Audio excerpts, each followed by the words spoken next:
এক উকিল সাহেবকে তার নতুন বউ জিজ্ঞেস করলো, আচ্ছা এই উকালতির মানেটা কি? তখন উকিল সাহেব বলল, দাঁড়াও আমি তোমাকে একটা উদাহরণ দিয়ে বোঝাচ্ছি। ধরো আমার কাছে দুইজন লোক আসলো, একজন খুবই পরিষ্কার পরিচ্ছন্ন আর একজন খুবই অপরিষ্কার নোংরা। এখন আমি এই দুইজন লোককেই বললাম গোসল করার জন্য। এখন তুমি বলো তো এই দুইজনের মধ্য থেকে কে গোসল করবে?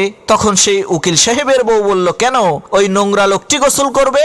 উকিল সাহেব বলল, না ওই পরিষ্কার লোকটি গোসল করবে, কারণ তার গোসল করার অভ্যাস আছে। আর ওই নোংরা অপরিষ্কার লোকটি তো গোসলের মর্মই বোঝে না, ও গোসল করবে কেন?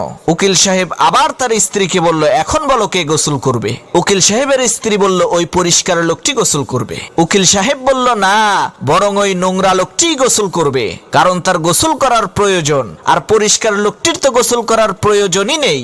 এরপর উকিল সাহেব আবার বলল, এখন বলো কে গোসল করবে? তখন উকিল সাহেবের স্ত্রী বলল, ওই নোংরা লোকটি গোসল করবে। উকিল সাহেব বলল, না দুইজনেই গোসল করবে, কেননা নোংরা লোকটির গোসল করার প্রয়োজন আর পরিষ্কার লোকটির গোসল করার অভ্যাস, তাই দুইজনেই গোসল করবে। উকিল সাহেব আবার বলল, এখন বলো কে গোসল করবে? তখন উকিল সাহেবের স্ত্রী বলল, দুইজনেই গোসল করবে।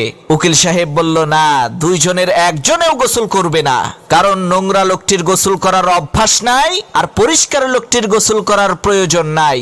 উকিল সাহেব আবার বলল, এখন বলো কে গোসল করবে? তখন তার স্ত্রী বলল, আমি মাফ চাই, এখন তুমি বলো কে গোসল করবে, কারণ তুমি প্রত্যেকবার আলাদা আলাদা উত্তর দাও আর প্রত্যেকটা উত্তরই সঠিক হয়। এখন আমি বুঝবো কি করে যে কোন উত্তরটা সঠিক?